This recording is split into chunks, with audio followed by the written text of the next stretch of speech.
One में भटकता हुआ एक व्यक्ति ने देखा एक बाबा जी बैठे हैं। व्यक्ति बाबा जी के पास पहुंचा।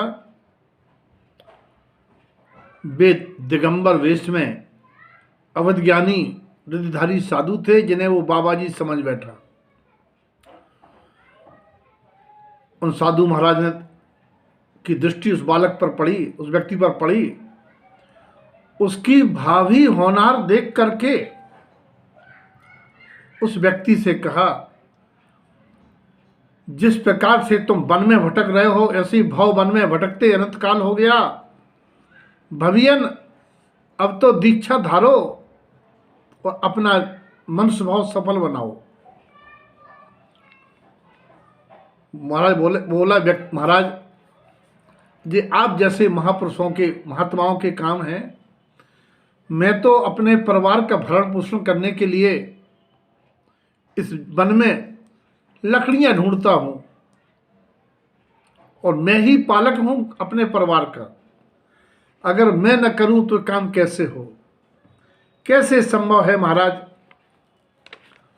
साधु महाराज ने कहा, भाई यही अज्ञान भ्रम है कि तुम घर चला रहे हो, तुम ना करो तो घर का काम कैसे हो। यही अज्ञान भ्रम के कारण तुम अनंत काल से असंख्य योनियों में जन्मते मरते रहे हो। जहां पहुंच गए हो उसी को अपना घर मान लिया, गति सुखी बने रहे।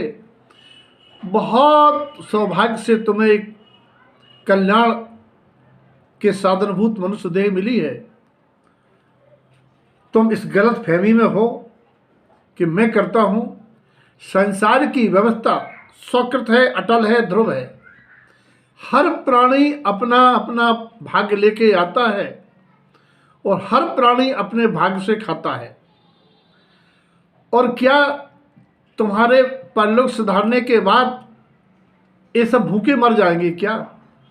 बोले महाराज वो अलग बात है, लेकिन जब तक हम हैं जब तक तो हम ही खिलाएंगे, हमारा दायित्व है।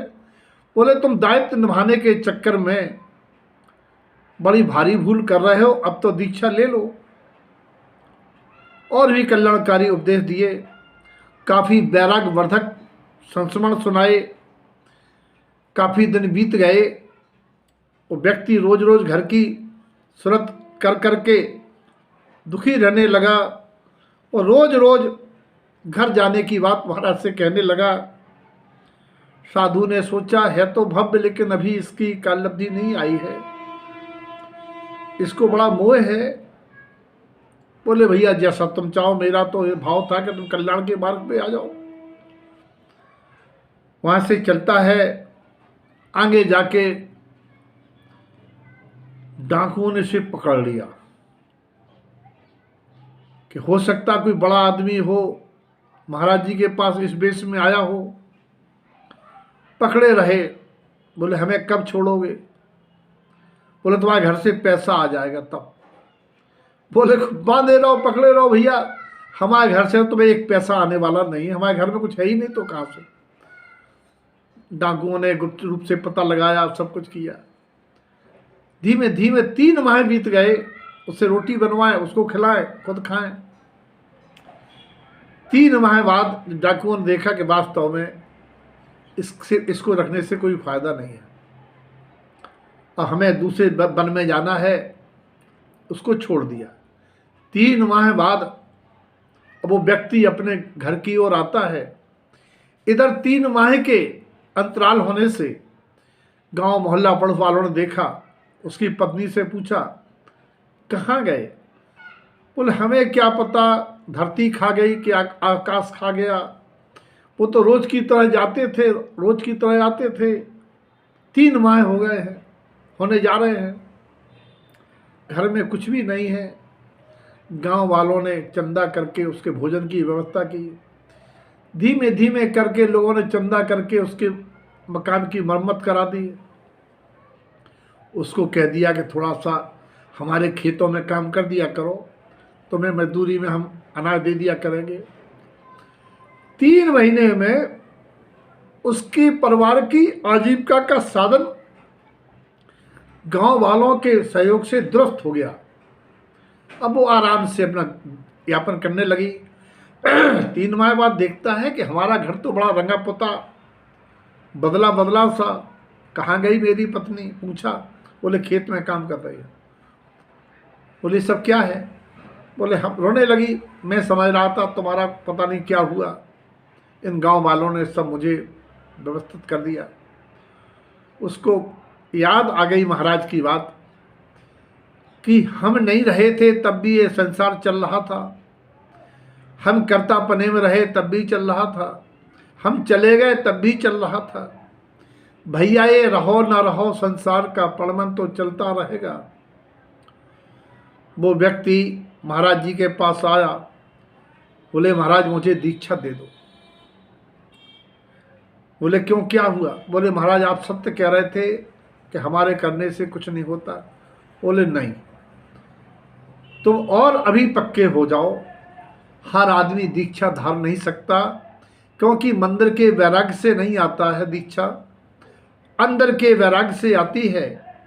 और दीक्षा तो लेने का भाव आ भी जाए तो अपने मन में दीक्षा का अर्थ समझ लेना। मिथ्या मत मर्दना मोहे भय विनाशना, ये मान के कि मैं घर से चला गया, मैंने दीक्षा धारण कर ली, अब हम परिवार में केवल ज्ञायक साक्षी भाव से रहेंगे, परिवार में हस्तक्षेप नहीं करेंगे, तो हम कलह अशांति से भी बचेंगे, घर का वातावरण शांतिमय हो जाएगा, हम किसी की कमी नहीं निकालेंगे। हम घर में रह करके अपने को दीक्षित जैसा अनुभव करके अगर अभ्यास कर लेंगे तो फिर दीक्षा धारण करने के बाद संकल्प विकल्प भी नहीं आएंगे, मोह भी नहीं सताएगा। महाराज ने कहा अब तुम यहीं रहो, तुम्हारी दीक्षा समय आने पर देंगे। 3 माह बाद पुनः अगले 3 माह बाद वो व्यक्ति ऐसा निष्प्रह हो गया, फिर भजन में लवलीन हो गया, बिल्कुल साधु बन गया, अघोषित उसकी दीक्षा हुई। दीक्षा होने के बाद वो ध्यान धरने लगा, और होनहार तो थी ही उसकी, चौथे काल की बात थी। वो ध्यान में लवलीन हुआ, उसको केवल ज्ञान हो गया और मुनिराज से पहले मोक्ष चला गया। तो भैया चिंगारी तो सबके अंदर है।